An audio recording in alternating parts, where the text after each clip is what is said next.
Okay. Now, last time I mentioned that I did not finish some of the Q&A questions, and later, if you have any verbal question, maybe we can take a few. Huh? All right. So we continue from last night. Huh? Can you explain about Vipassanā Jhāna? Huh? When jhana is mentioned in the suttas, are they referring to Vipassana jhanas or Samatha jhana? Is Vipassana jhana required to attain Nibbana? Well, all right. Now, yesterday I mentioned, last night, I said the word jhana can be divided into two types. One is just a very concentrated level, but it's not the absorption. That means, in other words, to meditate. Yeah? Sometimes Buddha used the word jhana to connect to the person, to meditate, to meditate. Not just light meditation, but actually it's a very clear state of mind type of meditation. Now, the second type of jhana is the jhana that is connected to the absorption. To the jhana, the first level jhana, second level, third, fourth, fifth, sixth, seventh, eighth jhana. Now, usually, if we do not know the translation or do not know the Pali, usually most people would take it as the second type of jhana. But many times when we read the suttas, we have to read in context. What does it mean? Especially from the Pali itself. Sometimes you translate to Mandarin or translate to English, the meaning can become, it can be translated both ways. So a lot of times people thought that the jhana thing must always be the second type of jhana, but not necessary. Here the question is again Vipassanā Jhāna. This term is, it's not often used. It's used actually by Sada Upandita. Again here, when you use the Vipassanā Jhāna here, it's not the second type of absorption, not the Samatha type of absorption, but Vipassanā Jhāna belongs to the first type. But Vipassanā Jhāna has got its own power, has got its own development. Because when it comes to Vipassanā Jhāna, what it means that this time the mind is totally free from all forms of hindrances and defilements. The mind is totally pure, noting what is really going on. Okay? Totally pure, totally alert at this moment of time. In other words, the object of the meditation, rising, falling, sitting, touching, lifting, pushing, dropping, everything becomes absolutely very clear. So we define that also is kind of like a Vipassanā Jhāna. Yesterday we talked about some insight knowledge, First level insight, second, until there are 16 insight knowledge in that sense. I did not go through all of them. As I said, I go through the nature of anicca, dukkha, anatta, how it's all being related to all these things.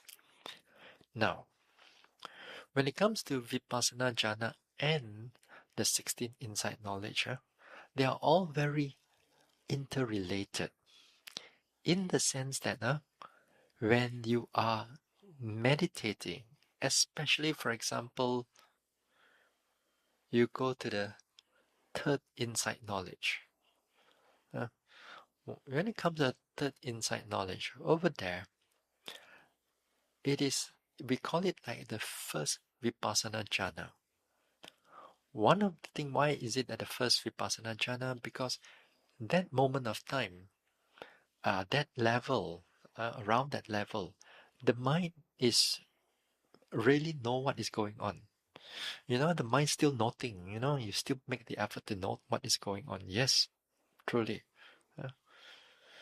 Then they are also between that also their first level and second level of, oh no, sorry, the first level of jhana, and perhaps somewhere there also there's second level of jhana.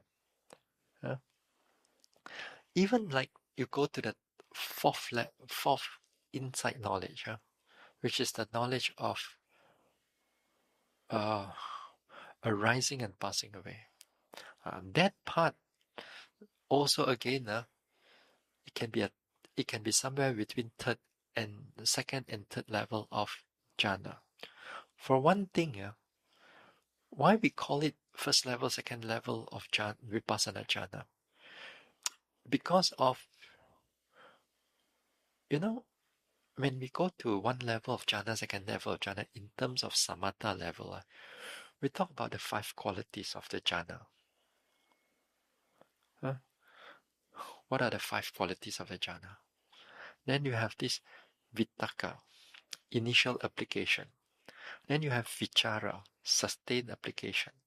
Then you have the joy, piti, P-I-T-I, and then you have the sukha.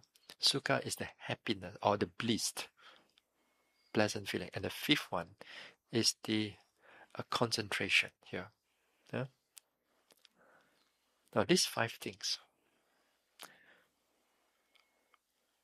when we talk about Vipassanā Jhāna, as we one level to another level, we say that this one of the qualities begin to reduce. For example, first jhana, you have all the 5. Second jhana, you reduce the vichara and vitakka. So you have only piti, sukha, and ekagata, concentration, one-pointedness. These 2. Then when you go into the third jhana, you remove the piti is being removed. So you have only pleasant and concentration. Then again, when you go deeper, higher, then you remove the sukha, only equanimity and concentration there. The mind is totally stable. That is connected to samatha jhana. Whereas when you go into Vipassanā Jhāna also, it looks the same. It really looks the same because there are levels when you go into meditation, as if that time you don't have to exert your effort already. You sit down, the mind is already there. You don't have to, where's the object? Where's the object? No, you sit down, the mind is ready and it's already changing and so on already. That means the vitakka vichara is all there. Then, as you go into the deeper level, into that deep meditation, even that vitakka vichara becomes at the background. Whereas this time, the pleasantness, the pleasant feelings that arises quite strong. And that pleasant feelings, it comes together with a noting mind. As long as you don't attach to those things, that many times I say, as long as you keep noting, as long as you are keeping noting, then it comes with that pleasant feelings also. That is also, we consider that as third Vipassanā Jhāna. Then, when you go up and you meditate, you pass through all the anicca, dukkha, all the difficulty I mentioned for the past few days until you reach equanimity. The knowledge of equanimity, just before you go into the realization of Nibbana. There, we look at that as like a 4th Vipassanā Jhāna. Because that time, joy also not there, pleasant feelings also not there, it's only full concentration and full equanimity. So, I do not want to confuse you all, since you all bring it up, I make your things a bit confused, Usually I try to don't go into this area too much because it can be confusing for a lot of people. I mean, the word jhana already is like, you already do not know what you're doing already. And then you got Samatha Jhana, and you got some of Vipassanā Jhana, and you can blend everything in. Yeah. So here, as I said, Vipassanā Jhana got its own. I mean, it got its own benefit for it, because here the word jhana here, that means it truly remove all the hindrances far, far away, as if like you are in the absorption like that, but you are still not, yeah, as if like you are in absorption. So this is called a Vipassanā Jhana. The only type of, when you comes into, like as I said, absorption level of jhana, the second level of jhana, that one only when you are realization of nibbana, the actual realization of nibbana, then is the second level of jhana. It's the second level of absorption. But we don't call that jhana in that sense, because it's going to be confusing, But it's an absorption. It's an absorption level. If you learn about the Abhidhamma, how the consciousness function and all that, perhaps you can able to understand these things. If this were to be like a Abhidharma class, let's say, then we're going to talk about, that day we talk about path and friction, right? We talk about path and friction. The path and friction takes Nibbana as an object. But in Abhidhamma level, they're going to split the marga into whether this is a first jhana marga, second jhana marga, third jhana marga, fourth jhana marga, just for one level of Sotapanna will do. And then it again is split into four. Then whether that friction again going to split into four, whether it's a first jhana, a second jhana, a third jhana, a fourth jhana. You go even more complicated, I tell you, because our mind is all complicated after all, So that's why I put them all aside now. This is not important. After all, what is important is not all the understanding for now, is how you practice. Yeah? How you practice is more important. So the word here, when you look at suttas and so on, all this jhana, you have to look in the context.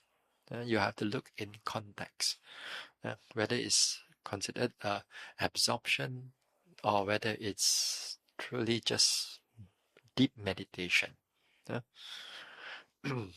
So the next question is Vipassanā Jhana required to attain Nibbana? So Vipassanā Jhana equivalent to all this knowledge of anicca, dukkha, anatta.